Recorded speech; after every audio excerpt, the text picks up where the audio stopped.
Welcome back, everybody, to Talking Devils podcast. I'm your host, Keane, here this evening, and today we're here to talk about all things Manchester United.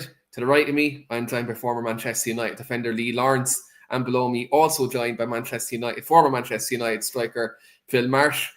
Obviously, big game tomorrow, the early kickoff tomorrow at the Tottenham Hotspur Stadium between Manchester United and Tottenham Hotspur. So there's a lot to talk about this evening because the last time we were on, it was just a small matter of Anfield. We obviously know what happened there, so it'd be good to get lads' opinions on Man United. Considering since the last time we've been on, we've actually gone 3 unbeaten, actually 4 unbeaten since we've been on. So it'd be good to get the lads' perspective. So do smash the like in the video, do subscribe, and do get them bell notifications on. We've loads of content coming up on the channel. But Lee, first of all, how are you? It's been a very positive time in the last kind of 3 or so weeks in terms of Man United. And obviously, I know you're recovering from an operation as well yourself. How are you? How's the form? Yeah, good evening, guys. Yeah, like you just mentioned, mate, just recovering 2-week post-operation now. I had my gallbladder out, so I've been off the podcast for a couple of weeks recovering. Back into work now, yeah, feeling okay. Upbeat with the way the last 3 weeks have gone with the club. I think just before the Liverpool game, we were still all a little bit downbeat. You know, we thought we were going to take a bit of an hammering. So it's been a nice positive change for a while. I'm sure we'll pick the bones out of most of the games, but yeah, all in all, quite happy with how things have gone since the last time I was on the podcast, mate. Yeah, it's been a good few weeks. It's weird because usually I'm going into work on the Monday, and like I'm always surrounded by, even though I work virtually from home, but like I'm surrounded by a load of football fans in my team, and a lot of them are Liverpool fans, and a few Arsenal fans as well. And the vibe is different now since we're winning games. The other lot lost 4 in a row. It's been a fantastic couple of weeks to be a Man United fan and being on the up and up. Phil, how are you, my friend? How's life been the last couple of weeks? Yeah, good, thanks, mate. Just same old, really. Just working and obviously been doing a lot of the football sessions and stuff while I was off. But yeah, no, obviously, as Lee said, it's good to see United in a good little patch at the moment. Hopefully, we can carry that on and keep stringing results together. I think that's been obviously our biggest problem over the last few seasons. Certainly, that we've not been able to sort of build up any momentum in terms of like winning games consecutively and going on a real run that will sort of keep us in a good position. So yeah, just hoping that we can keep that form going and keep the momentum rolling into the Christmas period. 100%. I think this is a very big period coming up. Obviously, the international break is next week, but after that, then we've no international breaks until March. Obviously, AFCON will be happening in the midst of that as well, which kind of affects us from like in January. But I suppose on a wider scale, we've no international breaks until then. So obviously tomorrow is a huge game, but also you're right, Phil. I think coming up to Christmas now is definitely a period where I think we need to obviously get some consistency, get some results, and I think more than anything, get the feel-good factor around the club, because like I think the last couple of weeks it's been like it's good to see that the players are playing with a smile on their faces, but like ultimately, even being at the stadium at Brighton 2 weeks ago, like the vibe just felt good. It felt like the fans were believing again. I know we beat Liverpool, but just the vibe in the stadium and the football we were playing, it felt different and it felt like a turning point. So hopefully, it is the case.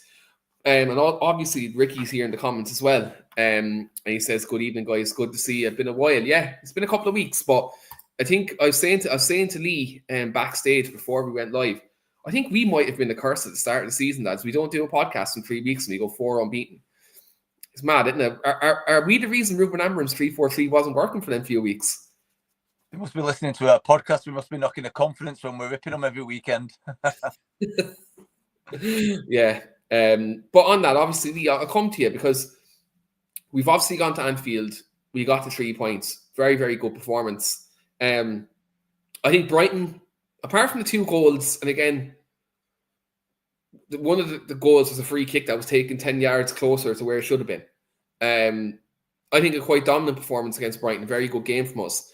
Obviously, we draw at Nottingham Forest last week, whereas last season, that probably would have ended up in a defeat.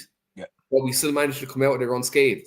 What's your thoughts been in terms of our progression? I suppose Sunderland, Liverpool, Brighton, Forest, kind of in the last kind of few weeks. Like, what do you make of how, I suppose, the performances have been, but also I suppose the consistency that the players seem to develop now over the last few weeks?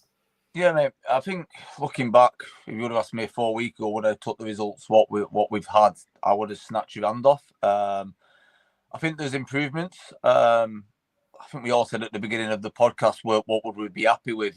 Where would United finish? And I think we all agreed if we could finish in that top 8, it would be progression and we'd be happy. So I couldn't really have asked for anything more than what we've done this season. I know it was a little bit shaky and what have you, but it just seems now you're just seeing that little bit of progression within the team. I don't think we're still nowhere near where we want to be, don't get me wrong, but I think you can just start seeing that, we are kicking on a bit. I think that's been massively helped by the front three, especially Cunha and then Mbeumo. I think that's given us a real good starting point and made us look a lot more positive going forward, which has helped the rest of the team a lot more. So yeah, I don't think really we could have realistically asked for much more than what we've seen up to now. I think the players they look like they're buying into the formation a little bit better and to the way that Amorim wants them to play, if that makes sense. It looks like the a lot of last season and the beginning of this season for me, they looked lost in the system. They didn't look like they liked playing the system or they couldn't really get it. But you've just started noticing. Looks like there's a little bit more continuity within the squad now. He's kind of just starting to realise who he wants in his starting 11s.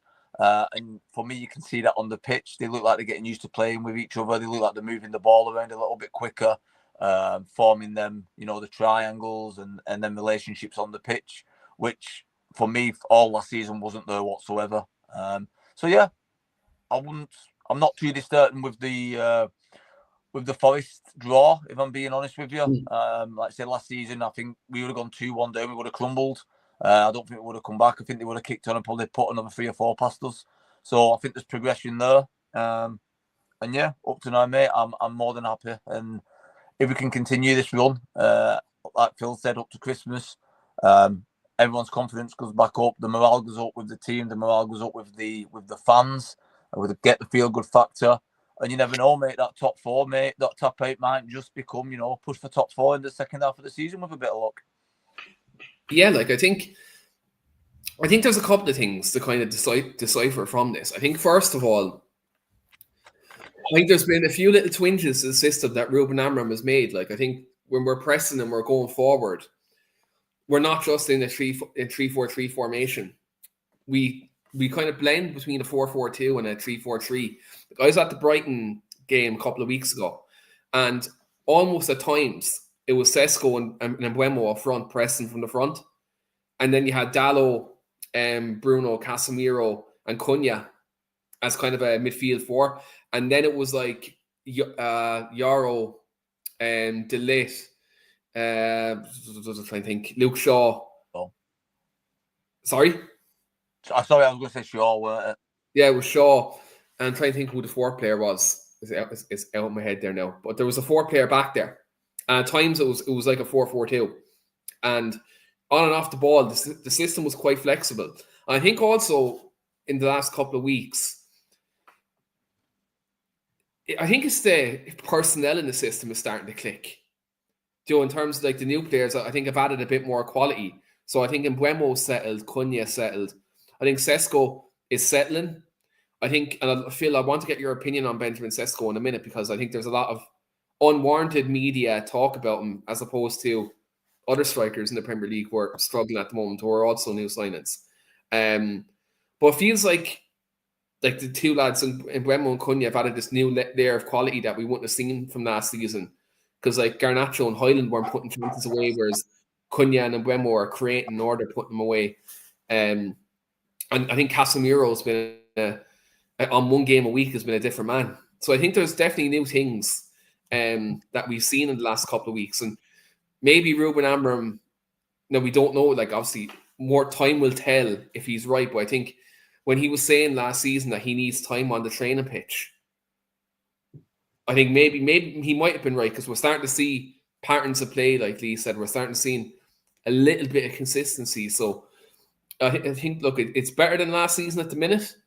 I'm not going to count my chickens and say we're definitely like back. I don't think we're anywhere near that yet. But I do think a challenge for European places, I'm talking about any layer of European football, I think is achievable this year. I think on our day we can beat anyone in the league. I think that the evidence in that is obviously we've went to Anfield and won. We went in the last year, we've went to the Emirates and won. You know, we've beat Chelsea at home. Arguably, we battered Arsenal, but obviously we're going to talk about set pieces in a while, but there was literally a set piece between us and Arsenal on the day. So, like, we proved we can win games of football. Again, I think that's about breeding the winning mentality and consistency, and hopefully that's something that we see kind of going forward in these next couple of weeks, especially like in this crucial period that's coming up. But Phil, I want to bring this to you because we've been on a good run of form at the minute. Obviously going 4 unbeaten. We haven't seen that in quite a while. I want to talk to you about Benjamin Sesko because obviously you're a striker. You know how it feels to have that pressure of scoring goals and settling into a new environment. There's been a lot of criticism from ex-Man United players turned pundits at the minute on Benjamin Sesko, saying he hasn't settled in, he looks kind of rusty. They're saying that obviously they're also falsifying his transfer fee and kind of stuff like that almost. Why do you think Benjamin Sesko, even though he's done better outside of probably Victor Gyökeres in terms of goals for new strikers come to clubs, why do you think he's not maybe getting the credit he has for his performances, not just goal scoring at the minute? Well, to be honest, I think purely just based on the last point you just made, I just think because he's not scoring maybe the volume of goals that people would expect. And I think, to be honest, what's making it even more apparent and more sort of highlighted is because of obviously Haaland at City. I think Haaland at this moment in time, he's scoring every single game. He's, I think everybody naturally looks at the likes of Haaland and then compares them to the other top strikers, Isak, Sesko, Gyökeres, and expects them to sort of, that's the barometer, like, if you know what I mean, to sort of be where they should be at. So I think that's not helping with obviously the form that Haaland's in at this moment in time. I think obviously he's just blowing everyone out of the water with obviously the goals and the performances he's putting in. But yeah, I think obviously going back to Sesko, I think, at times, especially in the early days of signing for a big club, I think you'd be worried if he wasn't making runs, his build-up play wasn't there, his touch was off. I think, you're hopeful that, once he settles in and there's that relationship building up with the other attacking players around him, the goals will eventually come. For me, obviously, you've got to bear in mind as well, he's not been starting every single game. He's been coming off the bench. He's been, having little cameos here and there. A lot of the other strikers, Gyökeres and people like that are starting every single game. So they've got that match fitness, the run of games, the being able to, build that relationship up with the attacking players and get used to the style a little bit better. So yeah, I think obviously for him, it's still early days. He's showing promising signs for me. I think he's done relatively well. You would have liked maybe for him to score, maybe 3 or 4 maybe goals at this point in the season from what he's on. But, I'm hopeful, as we just said, with the likes of Mbeumo, Cunha, them attacking players who's got that extra bit of quality from what we've had in previous seasons, as a striker of his ability that, he's going to get chances. He's going to, start to get these opportunities and hopefully start to sort of be more of a goal threat. Because as we've said, I think in the last couple of podcasts we've been on, we've mentioned about Man United looking a little bit more dangerous now in the attacking third, creating more opportunities and just being a little bit more ruthless, which is what we've needed, for a long time really. We've been in games and we've not took chances and obviously then we've paid the penalty. I think the difference this year is, we're sort of taking chances. We're still conceding a lot of goals that are probably avoidable, but because we're doing a lot better in the attacking third, we're still being able to pick up results, which is, a good sign really, and hopefully the back line can start to tighten up a little bit. But obviously we'll come on to the set pieces, because I think that's been a big part of, where we've struggled and where a lot of teams this year have struggled, because there's been a lot more balls going into the box, whether that's from long throw-ins or, set pieces, and it's a big part of the game. There's a lot of teams that, make a big emphasis on that part of the game, and it's showing, that you can pick up points from being good at both ends on set pieces. Yeah, 100%. I think obviously Arsenal are probably the biggest beneficiaries. Well, not even probably, they're definitely the biggest beneficiaries of that at the minute. I think even if you look at Brentford, I think they're brilliant at set pieces. Obviously Andrews was their set piece coach before he took the managerial job. So like he's doing well there. Like Spurs, who are playing tomorrow, like they're good at set pieces. Danzo takes the long throws. Now I don't know if he'll be playing tomorrow. I think maybe Romero will probably play. So Porro will probably be on the long throw-ins tomorrow. So like, yeah, I think there's a huge emphasis on set pieces, not just Premier League, but across football now. And I know like Liverpool-based pundits are saying it's bad for the game all of a sudden. I think they're only saying that because that's how Liverpool are conceding a lot of their goals this season. To be honest, I think the Liverpool pundits are real narrative pushers right now, and like they're going missing on podcasts for weeks when Liverpool are losing games. But when Man United were losing games, they're jumping on there and screaming for their managers out. Not mentioning anyone, Jamie Carragher, by the way, but that's just kind of the way it's been happening the last few weeks. But you're right, Phil. I think where Benjamin Sesko, he's kind of getting compared to the Haalands, the Gyökereses, whereas I feel like Sesko should be given the same grace as what João Pedro was getting at Chelsea, because he's kind of in around the same age. Do you know what I mean? Like a João Pedro, a Liam Delap, Hugo Ekitike. Now, I know Ekitike has hit the ground running. He's been unbelievable. But I've been looking at Sesko in the mold of the Delap, Pedro, Ekitike, players like that, because they're similar age and similar, I suppose, stage of development. Whereas I think comparing them to the likes of Victor Gyökeres, a Erling Haaland, like they're the finished article. Like Gyökeres got was the best forward in the year, and was it the UEFA awards? People in the comments might correct me if I'm wrong, but I think that's where he got that award a couple of months ago. So, like, if we be honest, I don't think he's there yet, but I do like some of the stuff I'm seeing from him in terms of his link-up play and bringing others into play. Like when Rasmus Højlund was up front, it was like playing with 10 men at times because he couldn't hold the ball. Phil, it's a striker, bringing players into play, making runs. Like, even making runs will help your wide players, or your inside forwards is what they're called nowadays, get into the box and create chances. So it was interesting to hear what Amorim said after the Forest game, lads, when he said, the reason why Sesko stayed on actually against Forest was because he's a box striker. He's more of a shooter, whereas he actually described he described Joshua Zirkzee as more of a between the lines creative player.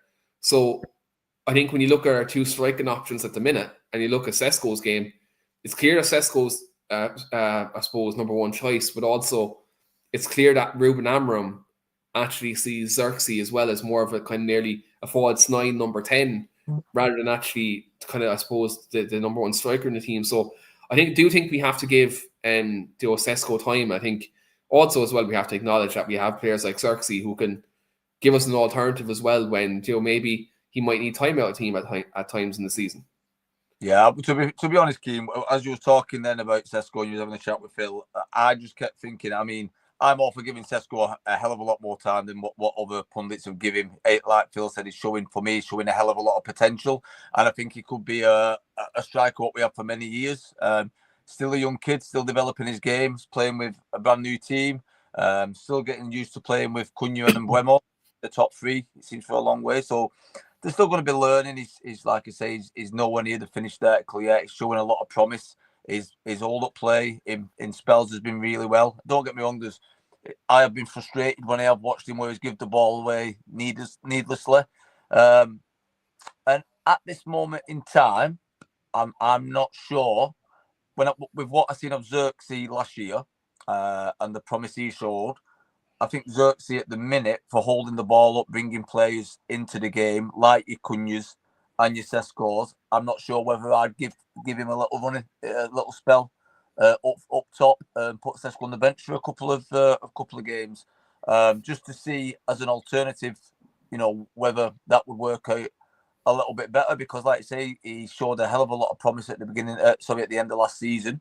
He wasn't prolific. I wasn't a prolific goal scorer, but at this moment in time, like Philip mentioned, Sesko isn't really that prolific at the moment in time.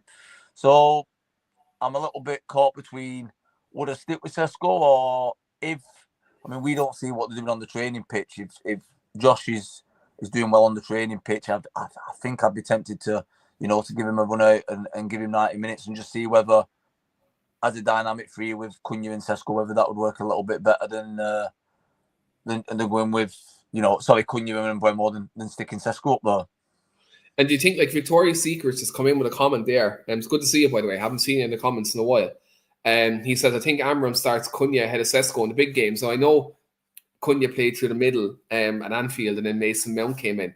Yep. Do you think you like them options then, Lee, in terms of like having maybe a Xerxes or a Mount in there maybe to help kind of knit things together maybe against different types of teams when it's maybe a bit more open? Yeah, I've actually wrote, as we obviously I wrote about 16 teams a week down and try and choose my best team, and that is one of the teams I've actually gone with. I've got a feeling that it does drop Sesko, but I don't think he drops him for Joshua Xerxes. I think there is a chance that he's gonna put Cunha up top and bring Mount back in. Mount's obviously short of game time for no reason. Brilliant, though. When he's played, he's been superb. That's what I mean. So we don't want him. For me, if you're playing to some of the best football you've played in years, and then you're still not getting in the team, it's a way of dropping and losing a bit of confidence. So did he bring him back in? It's a debate. I'm not sure. I don't know what he's going to do, but I do have a feeling he may go with that and then bring Sesko on as an option in the second half, as a different option, dependent on how the game's going. Yeah, 100%. Like, I think with Spurs as well, with like, be interesting to see how Thomas Frank sets up, because in the big games, I think Spurs are very like physical with like the likes of Palhinha and Bentancur in midfield, and obviously Romero and Van de Ven at the back who can push high if they want. Obviously Phil, I'd say as a striker, you had an appreciation for Van de Ven's goal during the week as a striker, even running the pitch. So I think Tottenham's like, I suppose, squad have different ways of working. They can either play in a low block or they can play high up the pitch. So like you said, Lee, I think there's a way of where we can set up where you can play maybe a Mount up there with Cunha if Tottenham are high, or if Tottenham are deeper, would suit maybe a Sesko or a Xerxes to play. It just depends how Tottenham's set up as well. Because look, I think I know there's some of their fans are unhappy, but they're in the top four, they're doing well. They've beat City at the Etihad. I know losing to Chelsea would hurt, but I look at Spurs and I look at Thomas Frank. I think he's a very good manager, and they've like Kulusevski out, Maddison now, Dominic Solanke's out as well, and they're still in the top four and they're still doing well. So I look at them and I look at like the players they've out, the results they're getting, and I'm like, they have a very good manager and they're starting to build a good squad. And by the way, I think they have a lot of good youngsters coming through as well. Obviously, the likes of Dane Scarlett, who's there, he's a very good young forward. Mason Media obviously has gone from St. Pat's Athletic to Spurs as well, as a young striker as well. Like, they have a lot of good young prospects coming through, and they have a good manager. So I look at them, I look at their progression, I'm looking at our progression, and I'm like, tomorrow's a key game, I think, for both teams, because I think they're both at a point where, let's see where we are this season in terms of both of our teams' ambitions. So it'll be interesting to see kind of how both managers approach tomorrow. Yeah. I mean, to be honest, I think tomorrow is a really big game, as you say. Both teams in decent form. Both wanting to sort of finish in the top 4, 5, 6 places. So tomorrow I think big marker down if you can get a positive result. Then obviously that sets you up for the rest of the season, because obviously you're going to have a busy period over Christmas where obviously you want to pick up as many points as you can. United going to be in the ascendancy hopefully, and trying to keep this consistent run of form, which we've sort of touched on a little bit before. I think Tottenham are exactly the same. They're a little bit of a inconsistent team at times with results. Can lose a result at home against a so-called lesser team. Take your eye off the ball. Then win. Yeah. So I think obviously tomorrow's going to be a big game, and whoever comes out on top, we'll have a lot of confidence then moving forward, because obviously both teams in good run, and both in a good moment. So we're hoping that we can kick on and carry on and take some momentum into these next couple of games. Just wanted to touch on, obviously, when we was talking about the striking situation as well. Obviously, having them options with Xerxes potentially playing Cunha, Sesko. I think at the moment for Man United, what people maybe don't look at and maybe understand as well is, as a striker, sometimes you can make a lot of runs, you can be involved in the game in different way, but if you're not putting the ball on the back of the net, you maybe not getting maybe all the plaudits that you deserve. I think at the moment, obviously, Mbeumo's doing really well with scoring and contributing. Some of these other players who are playing in that central position, maybe making unselfish runs, occupying defenders, which is making more space for some of the other players who are, obviously getting the benefits of that at this moment in time. But as a footballer, as a team, as an attacking unit, that swings in. So hopefully, as we were just saying about Sesko, maybe not scored as many at this moment in time, but if he keeps doing what he's doing, and as you say, maybe have a Xerxes who can come in and offer something different in terms of the link-up play, and maybe give us that platform to build off. I'm hopeful that we can keep improving, and as I say, I did notice as well, Keane, when you mentioned about Amorim maybe making some subtle tweaks in the formation. I think in terms of in the transition now, I think we look a lot more not as open, and I think we've sort of got that a little bit more nailed. Where it's more narrow, isn't it, off the ball? Yeah. I think in previous seasons, obviously, and games, we've just had teams have just cut through you like a knife through butter.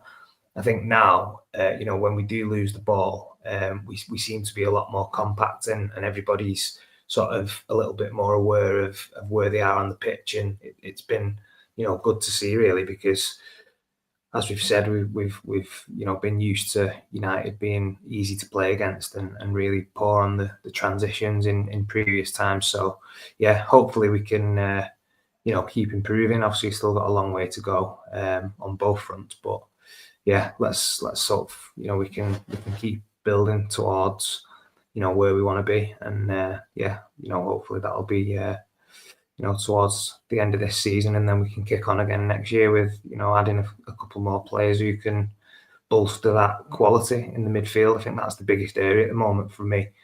We talked about Believer from Brighton. He was awful against us. Yeah. I mean, to be honest, he didn't have the best of games, did he? But when we're talking about having that player who can sit in front of the back four and make us tick a little bit and have that energy that can get about the pitch, I think that's probably our next real big recruitment area that we need to sort of look at. Obviously not right now, but for the next stage of our progression to sort of get us to the next level, I think that would be the main area for me that I'd be looking at. Yeah, I like the kid, that Anderson kid. You took the words out of my mouth. I was about to say, I hope Forrest go down so we can get him. Yeah, he's very good player. You can see he's a young kid, he's still inexperienced, and he absolutely run that midfield the other week. You know, I just kept watching him thinking, I think we're 1 or 2 signings off top 4 at this moment in time, I'll be honest. And I don't think that's saying that we've made that much of a progression from last year where we finished 16th or whatever it were. I just think the league's a little bit poor at the moment. I think anyone on the day can beat anybody. I firmly believe if we, you know, I'd want an Anderson signing and maybe sort the fullbacks out, because I still think not fullbacks, wing backs. I still think the wing backs need sorting and tweaking a little bit. I think we're 2 to 3 signings off definite top 4 finishing at the minute. But just to touch on what you said, Phil, I was thinking about this in the week. You know, you said we look less exposed in midfield and we look more solid and compact. Do you think that's because of the training ground, what they've been working on? Or do you think it's because the opposition, they're a little bit more scared, if you will, now, because our front and our attacking options are a lot better? So the midfielders are generally going back a lot more with them, a little bit scared. Yeah, so before we were thinking, well, they're not going to got much at top, we'll leave that for our defenders to deal with. The defenders were dealing with it, and then the midfielders was all already in position then to cut through. It seems to me as though we've put quite a lot of fear into other teams just how quick we can break, so that overload they was having in midfield is now being pushed back to the defence, and you know there's not as many players there. I was thinking that in midweek. Yeah, no, I definitely think probably a combination of both. I think because we've been a lot better in the attacking third, naturally that does, you know, make defensive teams go a little bit deeper and obviously, you know, closes that space.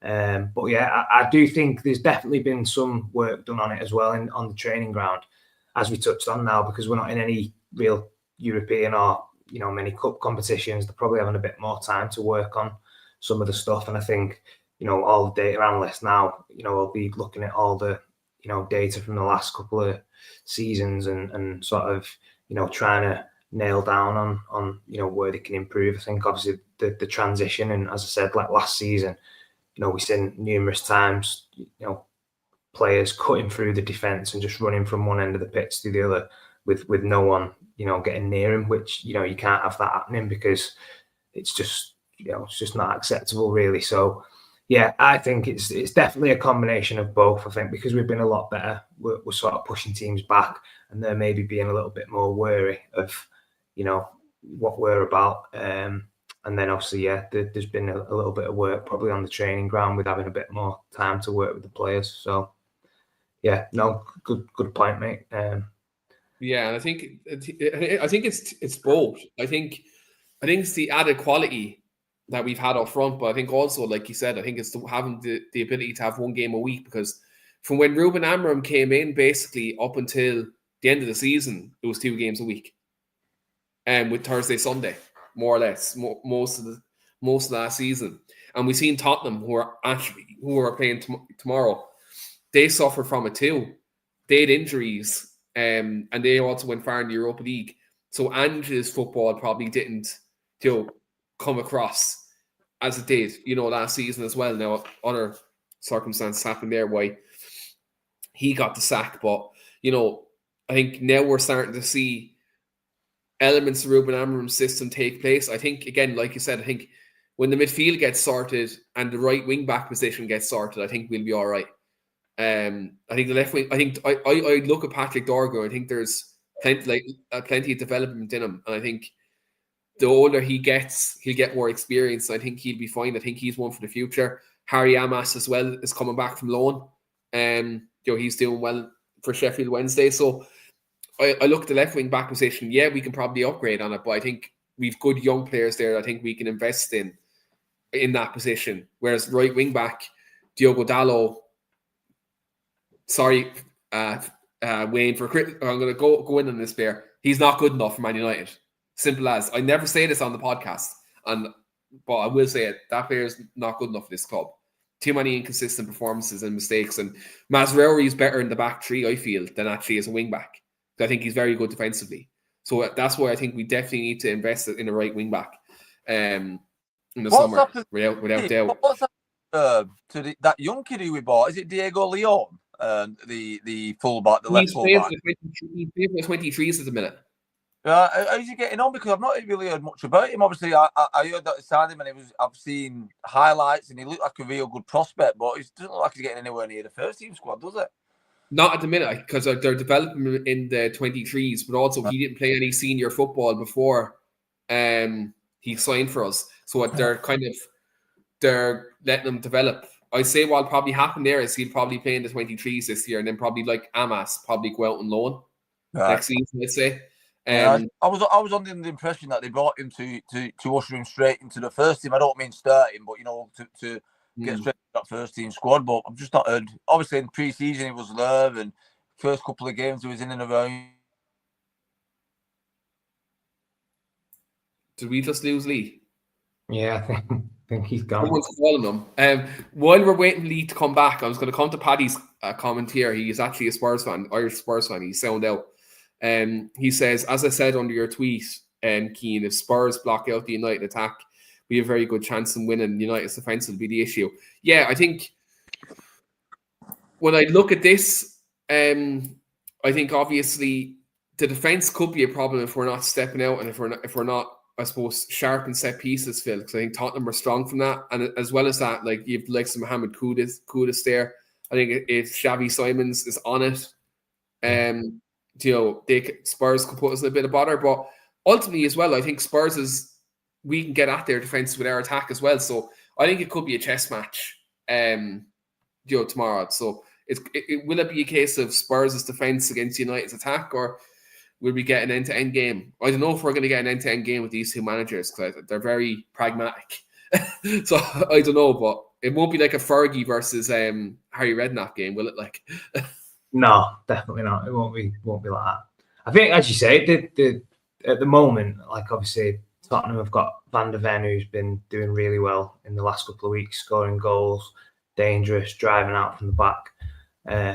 So obviously that if you've got a player who can do that obviously creates a little bit of confusion and problems with who engages to try and close him down. But I just think at the moment, because of the way we're playing in the attacking third, Tottenham will probably be a little bit more cautious because I think the first goal will be the key to that game tomorrow. I think if you can get your nose in front.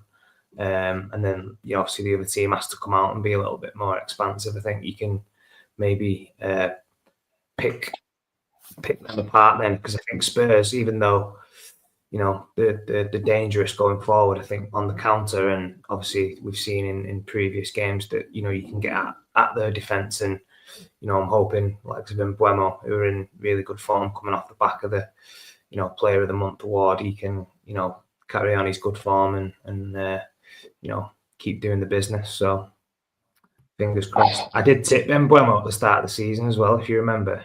I did say, I think. Hey, Phil, I have our predictions from the start of the season in my notes app, and I'm just going to take a quick look now, just as you brought it up. Yeah. Where are we? Here we are. I think I the top scorer. Yeah, you've Mbeumo top goal scorer, so you're doing well, man. Yeah. I went for Sesko. I'm struggling. I went to Bruno Fernandes. We better start. He better start scoring his penalties odds. I know he'd be up there. He's missed a few, hasn't he? So yeah, he knows I put him as top goal scorer and player of the season. So I think he's fighting against me. I know Bruno's plenty of time, Keane. Plenty of time for Sesko to nip in. Yeah, I'm sure he'll finish on top when he gets going. Yeah, exactly. And like if you look at our current, I just have here. I know we're getting a bit sidetracked, but I suppose. We're a bit way through the season now. We're in November, right? We made these predictions back in August. To be fair to us, we all had us in European places. Obviously, we're 8 right now, but we're literally 2 points off second, so we're not doing too bad. We had a 6th place finish from Phil and Lee. I had 5th. Lee's player of the season's Cunha, Phil's and Mbeumo. Mine was Bruno Fernandes. I think both of you are looking very good for your predictions for player of the season. I think that's going to be a real good hunt. Young player of the year, Lee went Lenny Yoro, has had a good start to the season.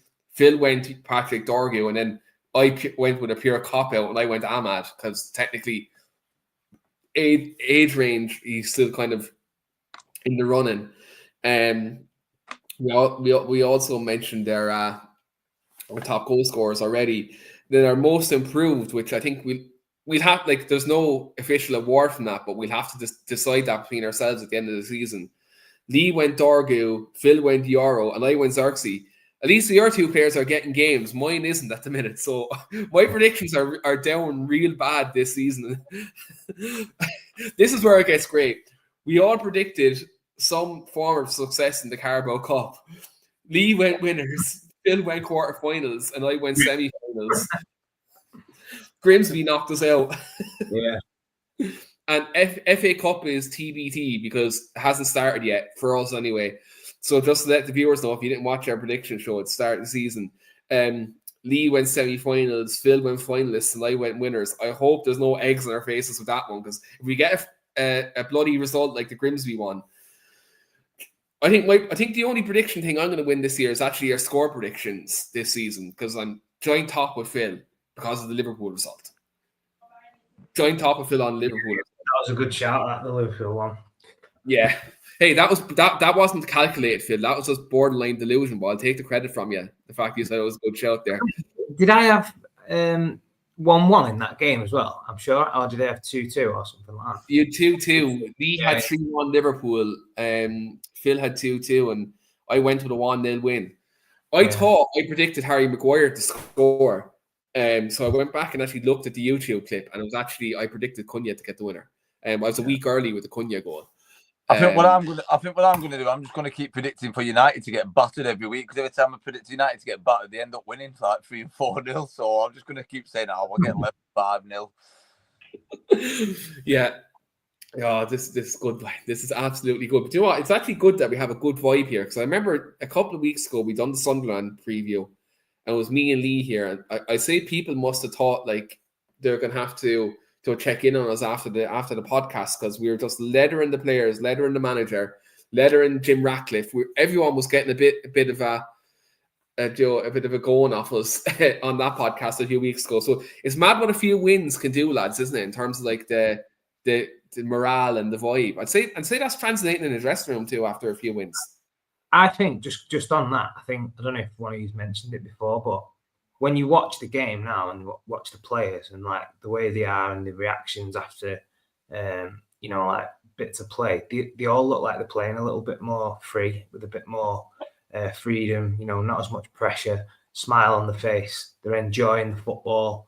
And I think that's a massive part of it. If you're playing with the weight of the world on your shoulders and your sort of confidence is shot already and you're going into games a little bit unsure about, performances and this, that, and the other, you can't half tell. I think now we're in a far better place, emotionally. And as you say, we're connecting better with the fan base. We're getting better results. Players look like they're enjoying themselves. I think that was a great point, what Victoria's Secret's just made as well. The goalkeeper situation, having a goalkeeper you can trust, building from the back, having a solid platform where, you're not having to worry about, your goalkeeper making mistakes and not wanting to pass back and all that kind of stuff. All these like little things that we've sort of had in the past couple of seasons, which have been a negative, have sort of now started to slowly iron themselves out. And as you say, we started seeing the results have started to improve, and performances, players. Obviously, you're going to lose games and stuff, and at times you're going to have poor games. But I think we just look far more prepared. Everything just looks a little bit more promising, like as I say, there's still lots to work on, still nowhere near where we need to be, but I think in terms of the body language from players and just when I watch the team now, even like the other day, as you said about Forest, you go behind in that game, and in previous times we would have just completely capitulated there. Under Ten Hag or early season Amorim, that would have been 3 or 4-1 to Forest. Yeah. I think now showing that little bit of character and showing, even if you have a bit of adversity or you go behind in a game, we've still got the belief to game and keep going, and having a bit more faith now that your attacking players can get you a goal from nowhere, or get us back in the game. We've got players who can score a goal out of nothing or create a chance from nowhere. I think that's belief that we've now instilled in the players to, still keep going until the last minute, so you can still get something out of a game. So, yeah, as I say, that's the positivity, and hopefully, as I say, we can get another good result tomorrow, and just keep rolling with this momentum we've got at the moment.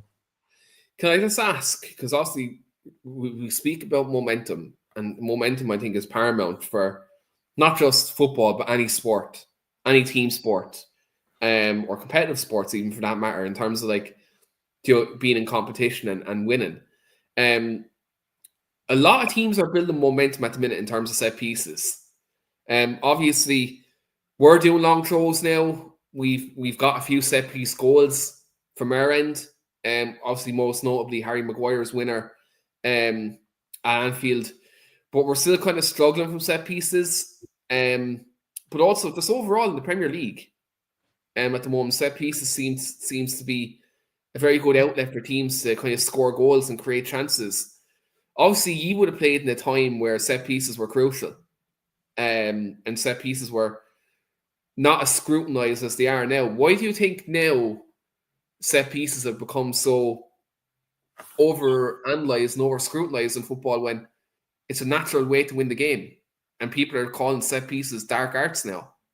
Yeah, it's a strange one, isn't it? I'm a fan of it. I love the hustle and bustle of it as being a defender. I used to love defending free kicks and corners and throwing. There was nothing better. I was a small defender. I'm 5'7", and for me, playing in a game where a corner or a long throw in had come in, and I had a tall striker at 6'5", and I'd win a header against him. There weren't a better feeling in the world than that for me as a defender. You know what I mean? And again, the taller defenders, they love getting into the opposition box, and like Harry Maguire is doing now, and putting the ball in the back of the net.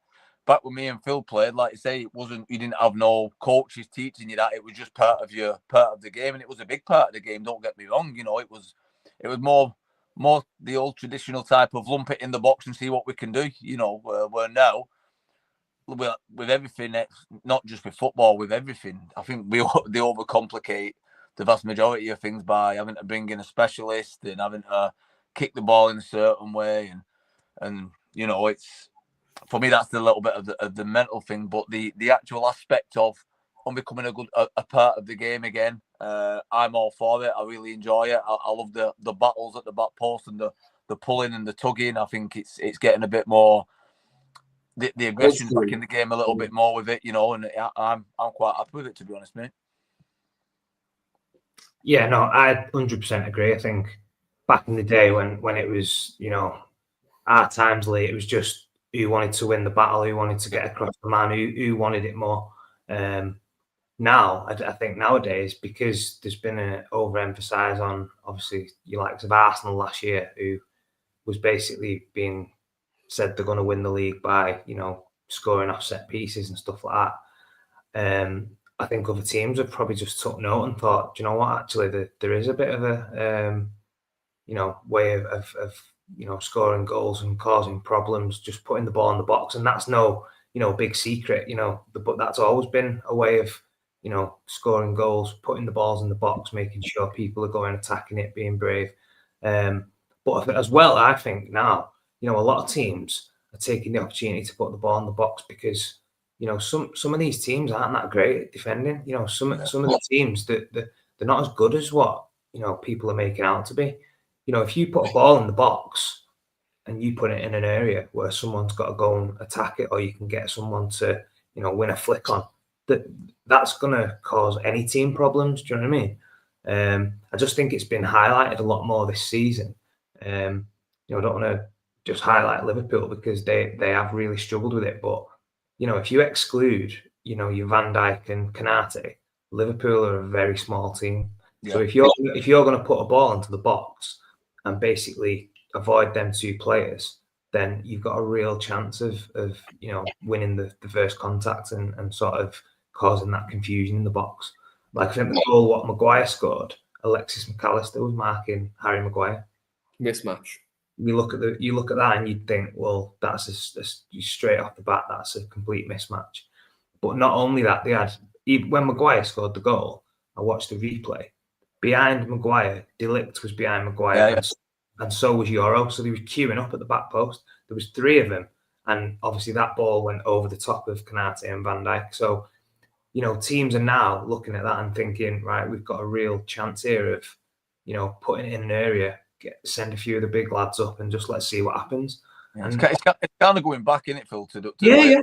When we used to play it. Yeah, but it's not rocket science. I mean, you look at Brentford and teams like that. They did it against Liverpool the other week. The big lad, going up, long throw into the box, win the first contact, and it's a goal. And I think now people are taking note of it more because it's coming more apparent that some of these teams aren't as good defensively as what people are making out. If you're going to put balls in the box, make them defend, make them want to go and win a header, it's not as easy as it looks. So I think it's just now. Any opportunity we get, can we put the ball in the box? Can we test them? Can we make people defend? Can we get a little, It'd be interesting to see that, Phil, because like Spurs have a very physical defense. I think Spence is quite physical, very contact heavy. Van de Ven, you mentioned, look, I think he's very good in both boxes. Romero's back as well. So like they're very big lads. They've Palhinha as well, who obviously be in the box them set piece. He's a big lad. Pape Sarr. See, they've actually quite a physical team.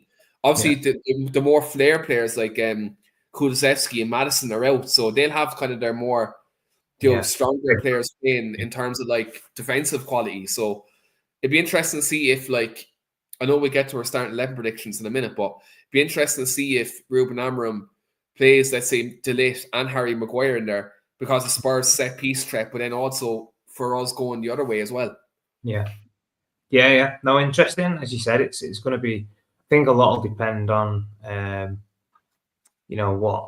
how Tottenham set up. Obviously, you need to find out, a little bit before kickoff who they're going to start with. But if you go off the previous team selections and who you think is going to be playing, it wouldn't surprise me if he did go with, De Ligt and Maguire just because of that physical presence in the box, especially in current times with the amount of balls that are getting put in there, in both the attacking and defensive part of the pitch. So, be interesting, mate, to see how that pans out. Yeah, and to talk about actually Spurs for a second, obviously we talked about our new signings in Cunha and Mbeumo kind of hitting the ground running. They've had 2 big signings as well, obviously Mohamed Kudus from West Ham, and then obviously Xavi Simons is coming as well. Talk to me about them 2 players. I'll come to you first, Phil, on Mohamed Kudus. What do you make of his, initial impact at Tottenham at the moment, considering he's probably a Premier League proven player as opposed to Siemens? Yeah, I think I've not really seen loads of Tottenham games this year. I have obviously watched a couple of games where he's played, and he does look quite sharp. Obviously, he's shown that at West Ham. He's obviously a very positive player. He likes to run with the ball and be his man, get balls into the box. So that, I think he is obviously one to watch for us tomorrow. I think he could be, one of their big threats. He fit, Phil. I heard of him where he's not fit. Kudus. All right, okay. I'm not sure. I'm not 100%. Well, if he's not fit, then I think that's a bonus for us because I did see. Because my friend is a Spurs fan. He said that he's a doubt for tomorrow. Okay. So it'll be interesting to see. Right, okay.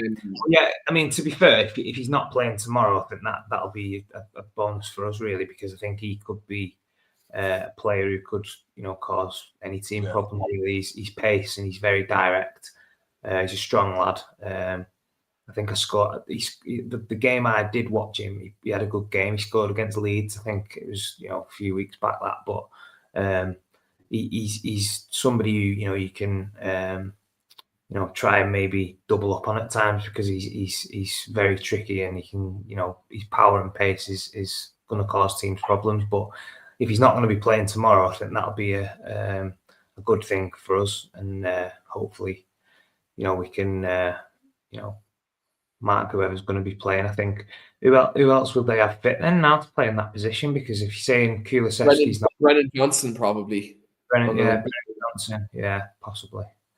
Yeah, and he's another one. Obviously, not as physically strong as Kudus, but I know he's quite direct, and he pops up with the odd goal here and there. So, another player who obviously we'd have to, watch. But I would say that Kudus is probably the better out of the two. So if he's not fit, that's probably a good thing for us. Yeah, 100%, because I think he's very good, and he has the thing for getting a goal against us as well, which isn't good for our side, by the way. Lee, I want to ask you about Xavi Simons, because he's obviously a player that we were linked with in the summer. He linked with Chelsea as well, and he ultimately went to Spurs. Himself, Sesko, and Florian Wirtz, they're all kind of, I suppose, two are number 10s, and obviously two, and the other one's a striker.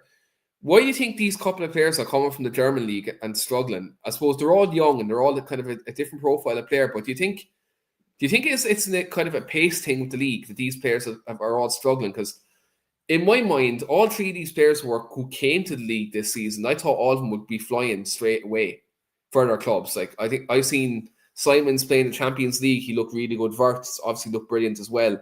I've seen bits of Sesko. Again, I was undecided, but from what I've seen, he looked okay.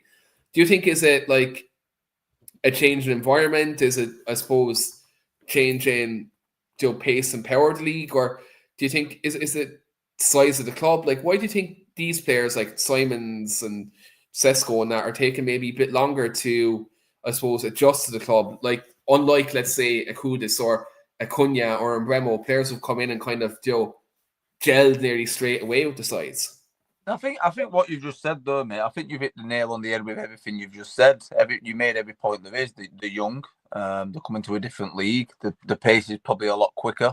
I think confidence is a big thing. It depends on that. Will be on an individual basis. If you're how quick you can get your confidence in a new league, and if you start well, do you build your confidence straight away? We was on about a little bit earlier. I think confidence is a massive thing with any individual footballer. I'll just touch back to the podcast a few years ago when we was on about Rashford, and he was he hit a bad vein of form for United, and we were always willing for him to do well. And I mentioned on the podcast I would have loved him to have gone to the Italian league on loan or the Spanish league and got his confidence back up and come back a new player. I said that years ago, and I genuinely think now you can see at Barcelona he's gone out there.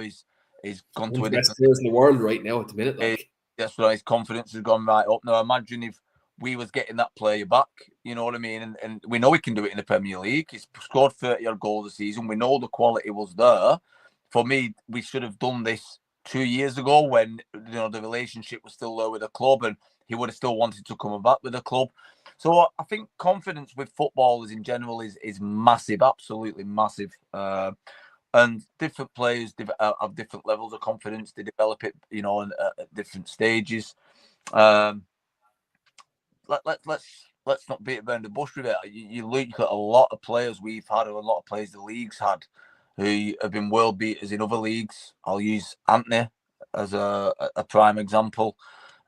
Really well at Ajax, come to United, did nothing. We're all saying it's one of the worst signings we've ever had. Gone to Betis, different league. Different way of playing, different pace. Absolute world beater again. Scored 2 goals the other week from outside the box. Every time he tried to score a goal for us, he couldn't even reach the net a lot of the time. It's people in the Stretford ends were nearly getting black eyes in the amount of times he was putting it over honestly, it's no coincidence that a lot of players, even the likes of Scott McTominay, and I was a fan of Scott, don't get me wrong. We all loved him, didn't we? You always have a soft spot for an homegrown player who's come for the academy, especially the likes of me and Phil, who's been there and done it for many years, and you always want them to do well. But he's absolutely killing it, and it's fantastic to see out in Italy. And I'm absolutely made up for the guy.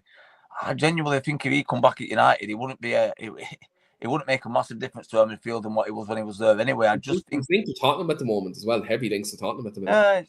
Again, it could be a confidence thing with him, but I don't think he was an underconfident player anyway. I think he had the mentality to get through that and be.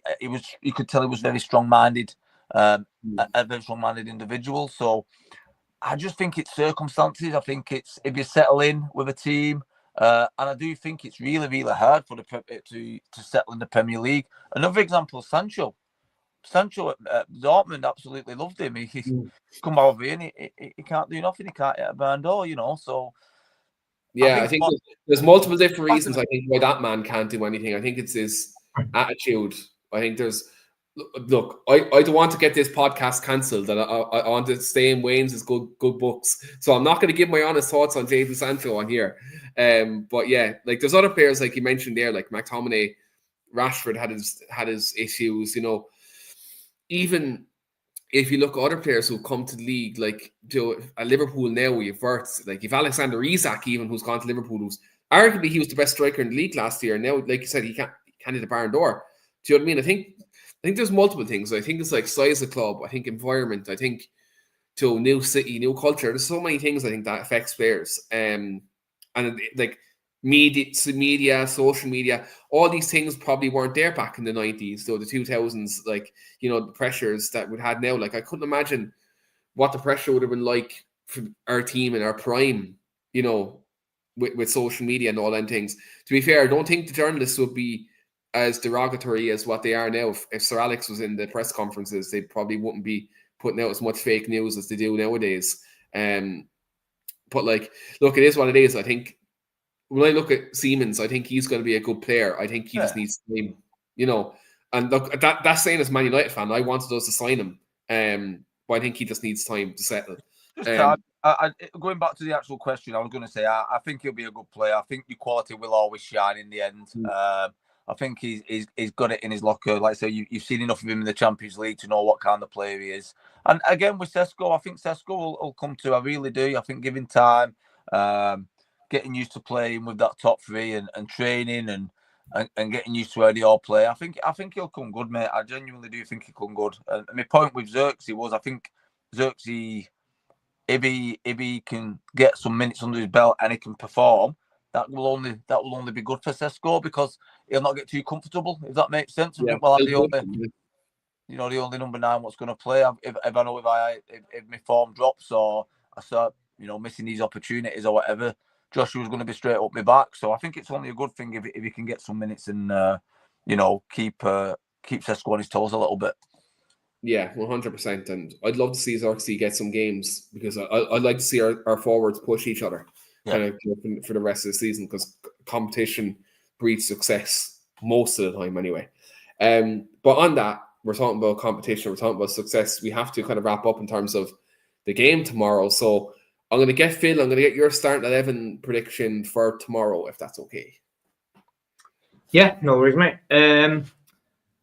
So I think we're going to go Lemons in net. I think we'll have, as I said before, I think he'll go with both De Ligt and Maguire tomorrow, just for that physical aspect in terms of in the box. So I think, De Ligt, Maguire, and Yoro, and then I think we'll go wing backs. I think we'll go Luke Shaw and to be honest, I think he'll start Dalot, even though we've touched on him, and I think we've said he's not good enough. I think he does he's like Ruben Amorim, apparently, according to media reports this week.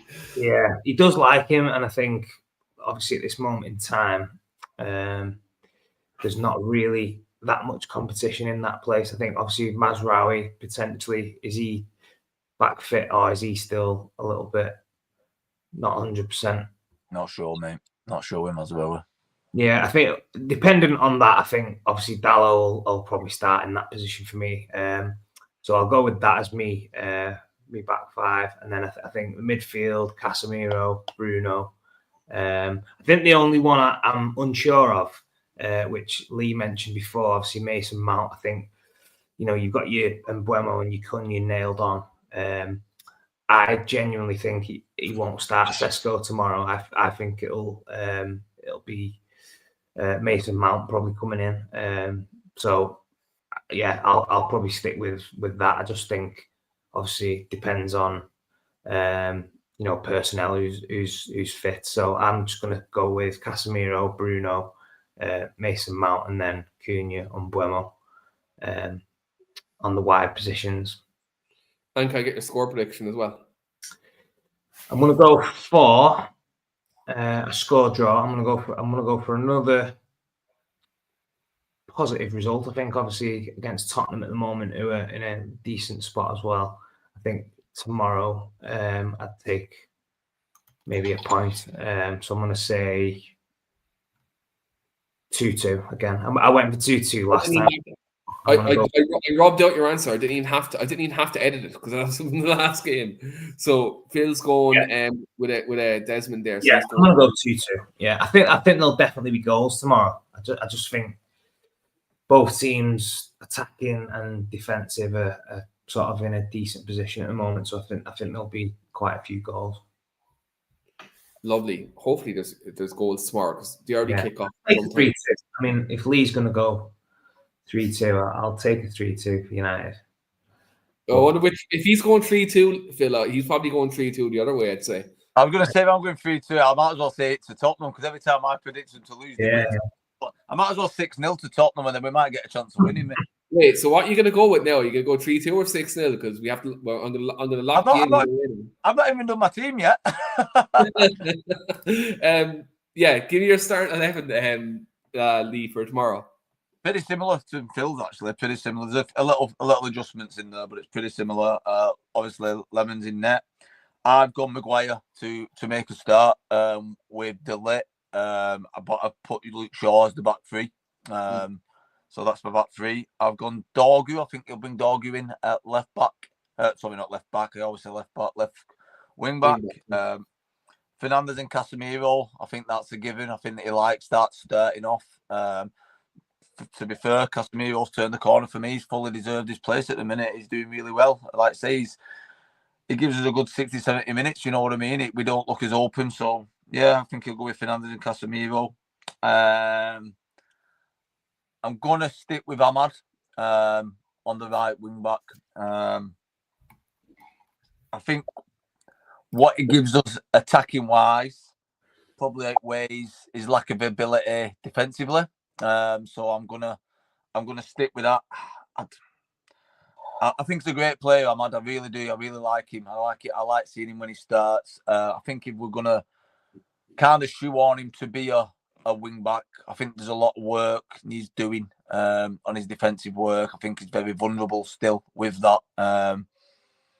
He's not got that physical presence. And don't get me wrong, I was a defender and I never really had the actual physical presence, but I had the presence of mind to know if a ball comes in, how to lean on a striker and put them off if they're taller than you. I don't think he's got that nose yet to be a defender. So I think if we're going to keep him there, he's going to need a lot of work doing defensively. But what he gives us attacking wise, I think he deserves his place in there. And then I've gone for obviously Mbeumo is nailed on. And yeah, I've gone for Mount to start. And that, like we mentioned, he likes playing Cunha in the big games up top. So, and I think with Mount too, obviously ex-Chelsea boy, Tottenham rivalry, things like that. I think he'll be right up for it. So yeah, I've gone for Mount on the wing and Mbeumo on the wing and Cunha up top, mate. And what is your score prediction for tomorrow? 2-1 Man United. I had it written down before the podcast. Lovely. Love the confidence. So we've 2-2, 2-1. Right, let's see. So I've gone with Onana. Oh, I'm messing. Only messing. I was about to say I'm going with Onana and net. Tom Eaton in net. Jack Fletcher centre midfield. I'm going to go with Lamens, obviously, in goal. See, I think it was okay to play De Ligt and Maguire at Anfield because it's a smaller pitch. It's more tight. There's not much space. I feel like it'd be a bit, as great as Spurs are from set pieces, I think it'd be a bit dodgy to play the two of them on Spurs pitch because we seen what happened at the Etihad. So on that, I'd go Yoro, De Ligt, and Luke Shaw because I feel like we're going to need the pace because Spurs is a wide pitch. I think we can't just concentrate on set pieces. I think Lenny Yoro on that side. Obviously, Jed Spence is very good going forward, or if it's Udogie left back, we kind of need someone back there who can track runners. I think obviously Yoro does that better than what De Ligt would do. I think De Ligt's better as kind of the middle of the tree than obviously what Yoro would be. So I'd go Yoro on the right, De Ligt in the middle, Shaw on the left, and then my wing backs. This is predicted. This isn't what I go with, but it's going to be Ahmad right wing back and Diogo Dalot left wing back. Again, Dalot's getting in. Don't ask me how, but he's still playing games, so that's what I feel like what the wing backs will be. And obviously Casemiro and Bruno midfield. It's our most balanced pairing at the moment, because I think obviously you can't play Mane and Bruno together, because when that happened against Brighton, we were getting carved open. You can't play them together. They're too attack minded. I think Manuel Ugarte just isn't good enough. So until we get another midfielder, it's going to have to be Casemiro and Bruno in the middle. And in the front three, I'm going to go Mbeumo, Sesko and Cunha. I'm not sure how fit Mason Mount is. I haven't watched Amorim's press conference to know. So on that basis, I'm going to go with the three lads up top. And also as well, I feel like lovely Waterford are after scoring. Sorry, I'm watching the League of Ireland playoff as well while I'm here as well. Waterford just scored. Lovely. Happy days. So I think my reasoning for Sesko in the middle isn't just to have a natural number 9 up there, but I feel like having that striker up there, occupying their centre halves, and maybe later in the game, bringing on the more mobile Mount, Cunha, and then Mbeumo might be something we could look at later in the game to stretch Spurs. I'm thinking that way. That's kind of the logic I'm going with there. So, and then also you have Xerxes off the bench as well, who can kind of help do that as well. So that's kind of the way I'm thinking with it. And my score prediction, so there's 2-1, 2-2. I predict us to get clean sheets and other points this season, and it hasn't happened, so I don't think I'm going to go with it this week. I have to do something different if I want to be top of the league on our predictions. So I'm going to go 3-2 United. I'm going to go 3-2 United. End-to-end game, mate. Yeah, I won't mind earlier on the podcast said these two managers were not going to get it, but because of that now, I'm going to have to do it. I have to do something different because if I'm going to pass out Phil in the table, I'm going to have to do something. And like you're creeping up as well, Lee. So I have to try to be different here. End the season challenge for me, mate. Don't worry, I'm keeping it off. I'll keep it all back till the end of the season. Yeah, you're going to do what Sir Alex's team used to do: just go to Christmas and then just go on and win the treble, then or win the league. I'm pushing for them Champions League places, mate. Don't you worry. Yeah. Finishing the top. We'll start getting Wayne score predictions off as well, so we can make a top 4 here. Yeah, I think Wayne should just come in wherever the bottom place is now and see if he can creep into the top 2 over the next few weeks.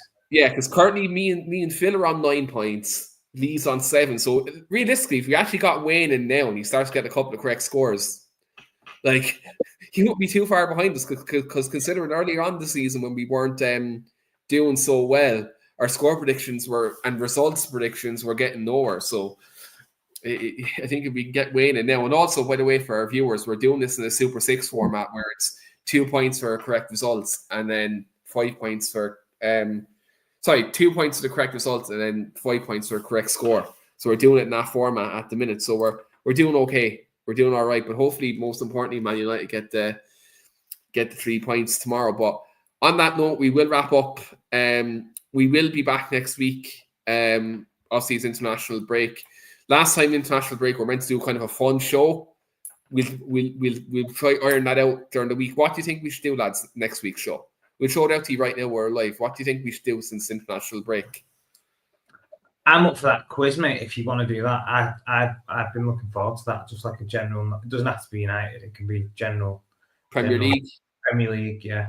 Do you know what we'll do for the quiz? We'll do Premier League, Man United, and international football. Yeah. Since international break.